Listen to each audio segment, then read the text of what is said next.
Hello everyone, welcome back to my channel. তো আজ নিয়ে চলে এসেছি 2026-এর পিকনিকের একটা ছোট্ট ব্লগ। হ্যাঁ জানি এটা অলমোস্ট জুন মাস, তবুও আমি এখন আপলোড করছি। এর কারণ একটাই, রেগুলার ব্লগ এডিটিংয়ের সময় আমার ঠিক হয়ে ওঠে না। কাজের ব্যস্ততার ফাঁকে যেটুকু পারি সেটুকুই করি। তো এটা হলো 2026-এর জানুয়ারিতে আমাদের পিকনিকের ব্লগ। তো আমরা সেদিন গিয়েছিলাম নর্থ বেঙ্গলের একটা খুব সুন্দর পিকনিক ডেস্টিনেশন। হ্যাঁ, এটা অনেকেরই পরিচিত। তো নামটা আমি বলে রাখি, এটা ছিল তরাই। এখানে এসেই যেটা সবার প্রথমে চোখে পড়লো, এই সুন্দর ব্যাম্বু ব্রিজটা আর তার নিচে বয়ে চলা এই বালাসন নদী।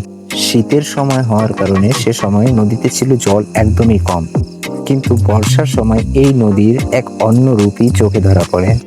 আর হ্যাঁ, তরাইয়ের লোকেশনের জন্য বলে রাখি, এটা দার্জিলিং ডিস্ট্রিক্টের নকশালবাড়ি এরিয়ার কাছাকাছি অবস্থিত, আর শিলিগুড়ি থেকে প্রায় 23 কিলোমিটার দূরে। শীতের সময় পিকনিকের জন্য এটা একটা খুব পরিচিত লোকেশন। এখানে আমাদের পিকনিকের প্রিপারেশন পুরো দমে চালু হয়ে গেছে, আর আমি কোল্ড ড্রিঙ্কস সাথে বসে পড়েছিলাম একদম নদীর মাঝে চেয়ার নিয়ে। আমি মনে করি পিকনিক মানে শুধু খাওয়া দাওয়া নয়, পিকনিক মানে বন্ধুদের সাথে কোয়ালিটি টাইম স্পেন্ড করা আর অনেক অনেক মেমোরিজ ক্রিয়েট করা। এই দোকানগুলো স্পেশালি পিকনিক সিজনের জন্যই রয়েছে, না হলে অন্য সময় এসব কিছুই চোখে পড়ে না।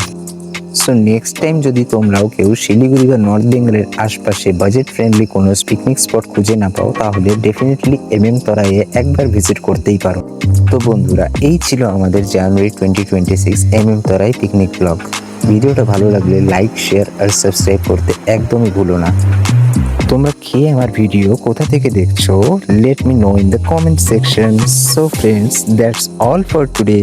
See you in the next vlog. Until then, keep traveling and keep smiling. Bye bye.